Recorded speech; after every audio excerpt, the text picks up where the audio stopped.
Hey guys, this is Mr. Chris. Um, I don't know. I'm trying out this share screen thing, Screencastify thing. So bear with me if this is the worst recording you've ever heard in your life. We'll get through this together, okay? Um, First of all, I hope you guys are all doing well. I know I haven't had a chance to see a lot of you face to face yet. We're going to work on doing a Zoom at some point and seeing each other live. I'm going to try right now just to kind of upload this just so I get a chance to talk to you guys a little bit and we can kind of hear each other's voices and go from there. So, what you guys are looking at right now is our little section on the 1920s and the Jazz Age. We are going to go through this a little bit quicker than we would if we were in school together, but that's all right because I want to get through this and then get to the Great Depression, World War II, blood and guts, all that wonderful stuff that I know you guys want to talk about. So I'm going to post these slides for you guys to look at, but I just wanted to have this recording too for you guys so you can see it. Okay. Um, so as you guys are looking at this, I know you had this as an opening question already. I know you've seen these pictures a little bit already. One of the big things from the 1920s, outside of your reading essentials that you're going to do, is we're going to see kind of a big change and a big shift in just like society and how things changed. Um, as you guys looked at, and maybe you knew some of these people, maybe you didn't, we're going to see athletes. We have boxers, we have baseball players. We're going to even have like horse racing. We're going to have football players. We're going to have sprinters. Really famous athletes are going to come about. We're going to see movie stars. We're going to see actors. We're going to see radio sensations. And then music is going to take a huge turn and twist for the first time. And we're going to see really the popularization of not just music, but music of not just white people. So African Americans. We're going to see music phenomenons like jazz, like swing music, like things in that way. Um, and I'm gonna try not to say 100 times. We'll see how that goes. I know some of you are rolling your eyes already at me. I can imagine sixth period already. So a few of the names on here, as we see, Jack Dempsey, probably one of the famous, like one of the pioneers of boxing that really popularized it and got it off the ground. Babe Ruth over here, a really, really famous baseball player and a delightful treat, a tasty treat. If you guys are into candy bars, the Baby Ruth, named after Babe Ruth. The Sultan of Swat, the Great Bambino, arguably the greatest and most famous baseball player of all time, played on the New York Yankees, which helped obviously popularize that as one of the biggest cities in the world. Charlie Chaplin, I know you all wanted to say, insert your, I'm imagining your Adolf Hitler jokes here, but unfortunately, my man Charlie Chaplin, who was in silent films, was the first one to popularize this kind of mustache. And then I guess Hitler was just a big Chaplin guy. You're going to have to Google me and fact check me on that. And last but certainly not least is Louis Armstrong down here, a really famous jazz player who popularized that kind of music in New Orleans. And then, as we're going to see in your notes and talk about the Great Migration, when a huge portion of African Americans left the South because of segregation, because of racism, because of discrimination, the Great Migration moves a lot of African Americans from the South in places like Atlanta and New Orleans and Houston and different areas like that and moves them up to Cleveland, Detroit, uh, New York City, Philadelphia. Obviously, we're going to get into um, different things like Motown are eventually going to come about in like the Great Lakes areas. And then we're going to see the Harlem Renaissance, which, spoiler alert, takes place in Harlem, one of the smaller areas and suburbs of New York City. Just quickly, and I know you guys can't actually answer because I'm realizing we're not in class, which is a bummer. Think about for a second, why would all these things be taking off and become popular in the 1920s? And as you're kind of thinking about that, realize what chapter we just got done talking about was World War One, right? After the Great War, after the war to quote unquote end all wars, America comes out pretty good if we think about it from that standpoint. The United States doesn't have any war fought on American soil. We joined the war near the last year, 18 months of it. We don't lose a lot of casualties. We don't lose a lot of people. And then what's the thing that we get to do after we win a war? We get to help write the treaty. We get to help write what goes where, who gets what, where's this money being spent. America's economy is going to boom. Americans are going to become a lot wealthier than they were before. We're still producing a lot of things, we're making a lot of materials, and basically because of all that extra income, um, all the extra resources being put out there, Americans are going to have what we call more leisure time. They're going to have extra money to go watch a boxing match, to go watch a baseball game, to go to a movie and see a silent film, or to be able to own radios, to be able to go see musicians. So that's why a lot of these things in entertainment are going to become so popular.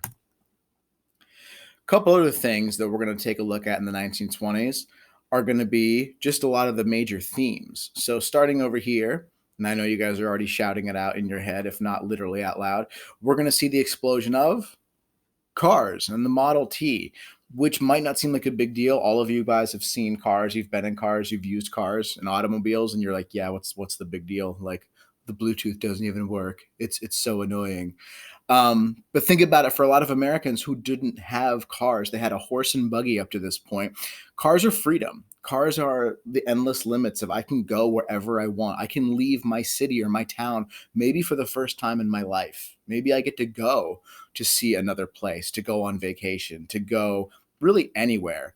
And cars are going to be produced more in America, specifically in Detroit and Michigan, more than anywhere else in the world. So that's going to be a big theme of the 20s, that kind of freedom and exploration. We're going to see the Cotton Club. This is a really famous jazz club, which still stands today, at least as an historic venue in Harlem, in New York City, where the Harlem Renaissance takes place. We're going to see musicians like, we're going to see Duke Ellington, you're going to see Louis Armstrong, you're going to see poets like Marcus Garvey, Langston Hughes. It's going to be the cultural hub of African Americans who finally kind of have that freedom, rather than obviously our picture down here at the very bottom. Also builds into the Great Migration, the rise, unfortunately, of kind of hyper racism and supremacy of the KKK. The Ku Klux Klan is going to kind of make a resurgence in the 1920s. Um, and we're going to talk a little bit about what that looks like in your reading essentials as well. This over here, kind of a weird thing I slid on here, but it's essentially a poster that's going to be advertised. Buy now, pay later. I put this on here because we're, for the first time in American history, going to see the use of a thing called credit. Now, you guys probably have mom and dad using credit cards. You might have brothers and sisters that use those. It's essentially the idea of, I'm not going to put down money now. I'll use my credit. And then over time, I will pay you for that thing. If I don't make my payments on time, the thing called interest will gather and gain. And eventually that $10 thing might end up costing $12, $15, $20. Now, credit, not a really big problem when we're manufacturing cars, when we're making all of these resources and things for not just American society, but for societies around the world. As people have a lot of money, paying with credit isn't a big deal. I know you guys are already jumping ahead to what I'm thinking right now. The problem is going to be, what if all of a sudden something happens and your house burns down, or you get fired, or the economy bottoms out?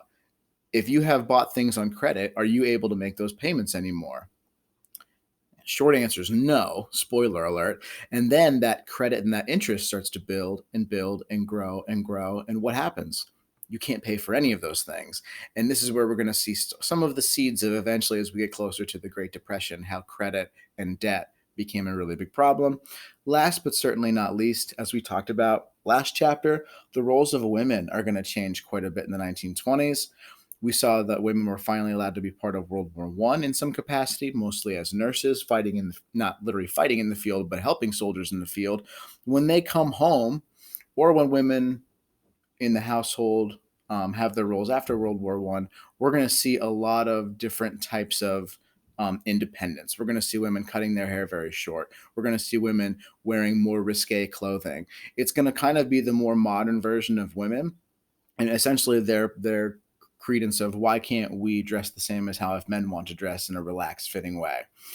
So the roles of women are going to change quite a bit, which is going to be a little bit different. So just some things I wanted to go over as some kind of, finally the 1920s is a little bit more exciting. Like if I put you in a time machine and dropped you off in the 1920s, you might not like it, but you would still have a lot of the modern technologies you would today. You would have homes, you would have heating and electricity, you would have movies and music and cars, you would have the radio, at least. I understand it's not the same as your smartphone and being able to stream everything in the world at the click of a button, but it's much better than if I dropped you off in 1850 in a time machine and was like, all right, you have to till the farm from 4 a.m. until 8 p.m. And then when the sun goes down, if you don't have candles, your day is over. Most of us, I can speak personally, I would not do very well. Ma and Pa Fenner would be disappointed in Mr. Chris in 1850. All right, so just a quick thing, that's our schedule for right now. We did our opening question, kind of went over that intro. Here's what we're going to be working on. It is your 1920s celebrity biography. I just want to explain. I'm going to post these assignments right now with this Screencastify. What it's going to look like is this. In short, you guys are now, we would have done this in class. So I know we have to all make adjustments because of the pandemic and our virtual learning. What I'd like you guys to be doing is creating a little mini presentation, a short biography on someone from the 1920s. Now, don't just pick Joe Tillman and make up some random stranger who then you're like, well, I'm going to tell Joe Tillman's story. We're not trying to get a movie script deal here. I'd like you to find somebody who's of relative fame or notoriety. This person can be a politician, an athlete, a Hollywood celebrity. That could be a movie star, it could be a producer, a director, it could be a musician, a suffragist. Again, not someone who suffers like all of you listening to my poor voice right now on this Screencastify. Somebody who's fighting for, this is the part where I'm going to imagine everyone raised their hand and knew the answer like great students. Someone who's fighting for rights, whether it's voting rights, whatever it may be. It could be an author or a poet, or it could just be someone who's famous at that time. Your homework assignment, I'd like you guys to look at the doc I'm posting. I want you to try to research 3 people because not all of you get to do Babe Ruth. I'm not going to have 17 be like, well, Babe Ruth, Babe Ruth, Babe Ruth. Can I tell you about Babe Ruth? What about Babe Ruth? So try to find different people that you can research. I'm only going to ask you to do 3. I'll go over that in a second, what that looks like. And then just have 3 ideas and we'll go through and choose who we want to do. Now, I'm posting here and I'm going to leave this up for you guys. You can look at this as many times as you want. Some notable people to get you started. Now, I know you guys are like, wow, politics, hooray. Okay, hide your enthusiasm. But some people like politicians and specifically presidents. So here are some examples you could use. Woodrow Wilson, from our president through World War I. The people that are going to proceed him, Warren Harding is the president, then Calvin Coolidge, Silent Cal, what a guy. And then Herbert Hoover, who's going to take us right up to the edge of the Great Depression. Poor Herbie, he's going to have a tough beat here. I don't know if he's going to be really remembered the way he wanted to. William Jennings Bryan, Eugene Debs. If those names don't do anything for you, buckle up. We have some athletes you could do from the 1920s. Babe Ruth, obviously. Jack Dempsey, we mentioned as a boxer. Satchel Paige, Ty Cobb, Lou Gehrig are all famous baseball players, and they're all very, very different for why they were famous. So there's some choices there. Walter Hagen, really famous golfer, and Knute Rockne in the world of football. So there's some choices there. Again, guys, I'm going to say this now, and I'll try to put it on there. If you don't see a name of someone that you were like, oh, I really wanted to do this person, another athlete Mr. Chris didn't put on this slide, that's totally fine. You can use someone you found yourself. Just run it by me, whether you need to email or comment, and then I'll see if that's I just don't want you to make up random people or like fictional characters. Like no one's doing Steve Rogers for this. Okay. I understand like he's very exciting and we love him, but he has nothing to do with this stuff, nor is he a real person. Spoiler alert. I'm sorry if I just ruined the plot of Captain America. Some celebrities for you guys. Very different types of celebrities. Charlie Chaplin, a silent movie star. Al Jolson, a comedian. Walt Disney, never heard of him. Don't know who that is. Charles Lindbergh, you might have heard of the Lindbergh baby, who was very famously kidnapped and never returned. Hashtag scandals, hashtag exciting things, hashtag stop hashtagging things, Mr. Chris. First guy to fly across the ocean from United States to Europe on a plane without stopping by himself. Pretty cool. This is like Charles Lindbergh is like the Kardashians of his time. He's one of the most famous people of the 20s. Coco Chanel, for all my people out there who are really into accessories, handbags, perfume, that kind of business. Josephine Baker, Another famous person. So again, celebrities abound. Hollywood land. Go for it. Pick some of these people and, look through some of those. Musicians. I mentioned a few of these names already. The Duke Ellington, great jazz musician. Louis Rogers, Louis Armstrong, kind of the godfather, the OG of jazz music. Bessie Smith, female singer who becomes pretty popular at this time. Jimmy Rogers, if any of you guys are country music fans, yes, I can imagine the eye rolls that just happened as I said the sentence country music fans. So collect your composure. Okay. He would, again, kind of be considered the OG godfather of country music and like folk music. Benny Goodman, guy in charge of big band music at the time, and then the Jelly Jelly Jelly Roll. Just a great name. But so there's some few famous musicians for you, some suffragists that you guys might have thought of: Jeanette Rankin, Zora Neale Hurston, Margaret Sanger, Zelda Sire Fitzgerald. A lot of people obviously fighting for, and this is a pretty niche list right here of like women's right to vote after the passing of Susan B. Anthony. These are kind of the pioneers of women that keep up with that. So some good names there. Authors, writers, poets, artists. I know we've talked about some of these people before. Man, we can go on and on.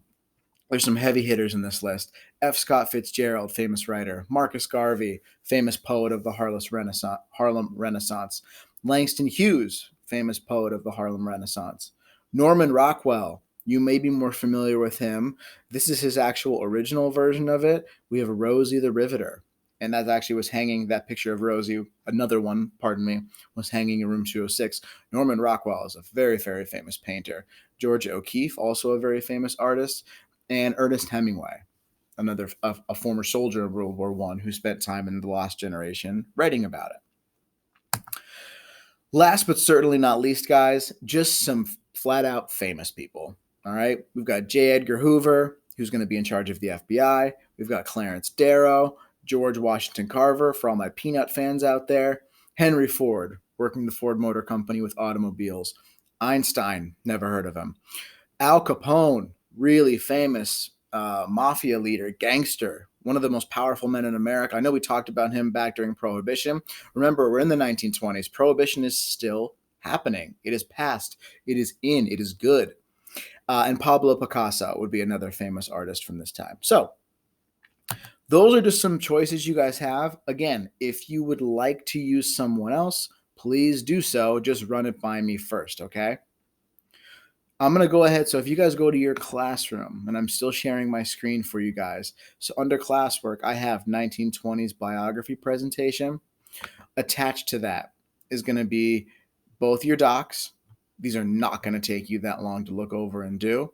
And then actually the slides I just gave you are attached down here too. So if you need to refer back to that for your choices. Let's look at your biography background. No Grammarly. My grammar's perfect. I don't need you. It's going to look like this. Famous person of the 1920s, celebrity biography information. So if you're looking for, I keep harping on Babe Ruth, so why not? If you're going to use Babe Ruth, you could do Babe Ruth. By the way, his actual name would be George Herman Ruth. And then he's known as Babe Ruth. That would be a good little trivia fact of why do we call him Babe Ruth if his name's George? Maybe because George is a boring name. What was this person known for? Famous baseball player. New York Yankees. If I could spell Yankees right, Grammarly, you got me. Why did you choose to research them? I love candy bars. Named Babe Ruth. I'm joking. Come up with a better reason than that. Find a modern day person from the year 2019 who is similar to this person. What makes them the same? Now, this doesn't have to be a literal translation of like, well, I picked Babe Ruth, so I have to pick the most famous baseball player right now. You could make the argument Babe Ruth wasn't just famous, and as you guys are going to do a little research, you might find, hey, Babe Ruth wasn't just famous in America. Babe Ruth was famous all over the world. Babe Ruth was somebody that Major League Baseball sent to other parts of the world to popularize his sport. Everyone on Earth knew who Babe Ruth was. You could compare that to maybe someone along the lines of LeBron James, whether it's LeBron James or whether it's you're a basketball fan, or whether you're a shoe fan, or whether you're a Nike fan, LeBron James is kind of a global icon in that same way. That would be a good example of somebody that would be a modern day comparison. So I did that in 5 seconds because I know a little bit about Babe Ruth. That should take you guys maybe 3, 5, 10 minutes to do. You have 3 people I'd like you to do just so you have some options, okay? So that's what that document looks like. Please fill that out and turn that in. I would like that to be turned in before the weekend. I think that's a pretty reasonable time to do it. And then, yeah, just to give you guys some background on what that looks like. Now, I'm going to click on our next tab. This is your rubric. I would like you guys to look over this on your own. I can read through it with you right now, and then you can go back and look and listen to this as many times as you want. So 1920s biography, the story of a famous person. This is going to be my, when I get famous, this is going to be the title of my movie. The story of a famous person, Mr. Chris Fenner, recording lessons on the internet. Awesome. Okay, directions. Your task will be to spend time researching someone of notoriety from the 1920s, aka 1929 to 1920. 1920 to 1929, and creating a biography about this person to present to the class. Again, do not stress about the word present. We will cross that bridge when we get to it. Below, I will explain the basic and essential details you will need to create your biography, as well as your expectations for presenting in front of the class. Again, don't stress about that part yet.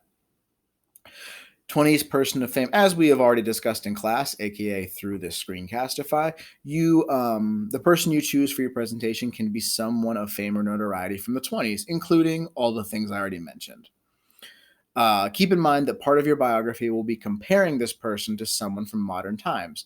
So, like, I had someone in another class use Machine Gun Kelly, and then, so he's a famous bank robber from the 1920s and a criminal. And they came to me after choosing him saying, well, I don't know of any bank robbers in 2020.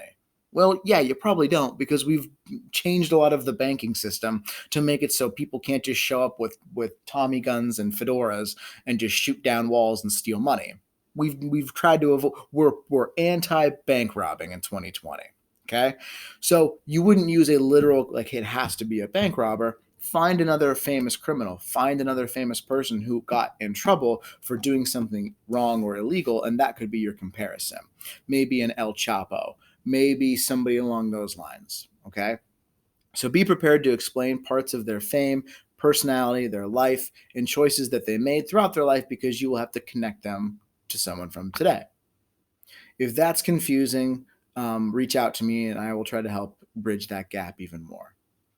Your expectations. In order to create an appropriate biography to present, you will need to find and explain this information. 1. Background 101. Where were they born? When were they born? Where were they born? What's their family life like? That might be a big deal for some people. Like, hey, if their dad was never around, think about John Rockefeller and Devil Bill. If their dad is gone and never around, is he reliable? How did that impact them? Do they have brothers and sisters? Do they have family members that died when they were younger?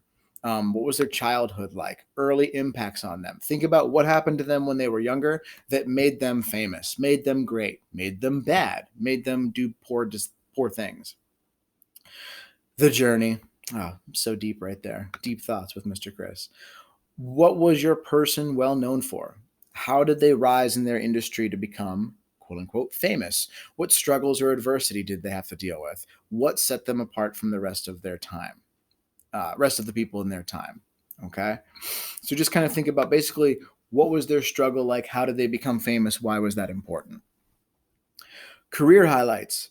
Give us the 3 most important things your person did or accomplished. What was the best thing they ever did? And how did their fame last beyond their life?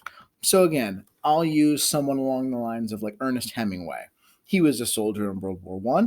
He ends up becoming a very famous author beyond that, writing about the tales of World War I, writing about what life was like at that point. So those would be examples of things he accomplished. And then what was the best thing he ever did? You'd have to find that yourself. That's a pretty open-ended idea of what you believe was the most influential thing they did and what made it so that we're still talking about Ernest Hemingway 100 years later. Okay. Trivia facts. You know I'm a sucker for trivia here, people. Chance to find some dirt. Give us something we've never heard. Give us some cool story. Give us something funny. Give us 3 things that most people don't know about your person. Find something that maybe it was just something you thought was funny or cool about them in their life, something they did, some kind of flub they might have done, and just kind of lighten it. Give us some fun trivia, fun facts, if you want to think of it that way. Comparison. Last but not least, connect your person to someone who is alive now. It doesn't have to be someone who's famous right now in April of 2020.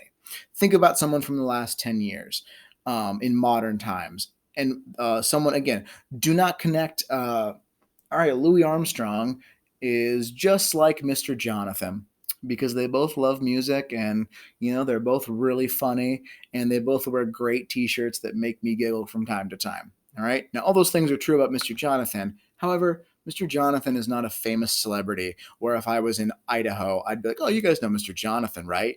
They have no idea what I'm talking about. So pick somebody of fame or notoriety. Give at least 5 reasons on why they are similar. What are some of those connections? Why did you connect those people together? Okay. Your essentials down here. This is just things if you're going to use to create a PowerPoint or a slide or a presentation. These are the things we want to see. Do's. Make sure you do them. Make sure we see them. Okay. Pictures and visuals. You should have at least one picture or visual on each slide. It can be a person, it can be a place, it can be an event, it can be an invention, something that shows us what you're talking about. Especially now, since we might not be able to do this in class, give me some visuals so when you're writing about Henry Ford and the assembly line and the Model T, that I know what that looks like. Okay. Use bullet points. Do not write 10 paragraphs on your slide. Maximum of 4 bullets per slide. Okay. And then type that little information. I'd rather you have 2 or 3 slides too many than your whole presentation be jammed into one slide, but it's all 50,000 words on there. Okay. Music. If you can include some kind of music in your presentation, that would be awesome. It could be 20s jazz music in the background. If you guys have like a speaker or a phone you could use, you could do that. It could be a song or an advertisement or a commercial written about your person. If you wanted during your presentation to have a link where it opens up, maybe you're doing a musician and it's a famous song they wrote, or you have an author or a poet and it's an excerpt that they read, you could do that as well. Length, your presentation should run somewhere between 5 to 8 minutes. I'll be a little bit gracious here and bump that to like 4 to 6 minutes. Okay. It shouldn't be like, here's a slide, here's a slide, here's a slide, done. It should be something along the lines of like, you have to be able to like explain, go over these things. Okay. Also, I'd like you to include some kind of short video. Emphasis on short video. Let's not go out there and like Google biography of Babe Ruth and then some A&E special that was on ESPN 15 years ago pops up and it's an hour and 20 minutes. I mean, I would watch that anyway because I'm a history guy and I like sports and I'm a nerd and quite frankly, I have more time than I've ever had in my life. But something that's short and gets to the point of what you want to see. For your don'ts down here, guys, it's basically the opposite. Don't have no pictures. Don't have 1,000 words and bullets and slides on here. Don't just have random, like Fall Out Boy probably doesn't need to make an appearance on the music section of this, if that makes sense. Okay. Like we should probably have some like music that actually is pertaining to the 1920s. No Kanye West, no Jay-Z, Hove. Sorry for all you rap fans out there. Length. Make sure your presentation is long enough, and your video, make sure that it actually goes along with what you're doing. It's not longer than 4 to 5, 6 minutes, that kind of thing. Here's your rubric down here. Okay, and we might amend that based on whether we're able to do this digitally or not. Okay. All right. So that is that. Cat in the Hat. That was that. Buster Rhymes. Now Mr. Chris is just rambling and being tired. So those are all the things I have for you guys, okay? There's your slides. There's your background that I'd like you to get done, your little research, and then there's your rubric for your presentation, okay? Questions, comments, complaints, grudges, grievances, random relevant remarks, barstool gibberish? Bueller? Bueller? Anyone? I just needed to say that for my own sanity. So thank you guys for bearing with me. I hope you guys took a chance to listen to this. Sorry this ran so long. You know I'm a rambler, a gambler. Now I'm just singing random pop songs to myself. Okay, I'm going to wrap this up. If you guys have questions on anything, please let me know. I hope you're all staying happy, healthy, safe, all those wonderful things. And I'll talk to you later. All right, see you guys.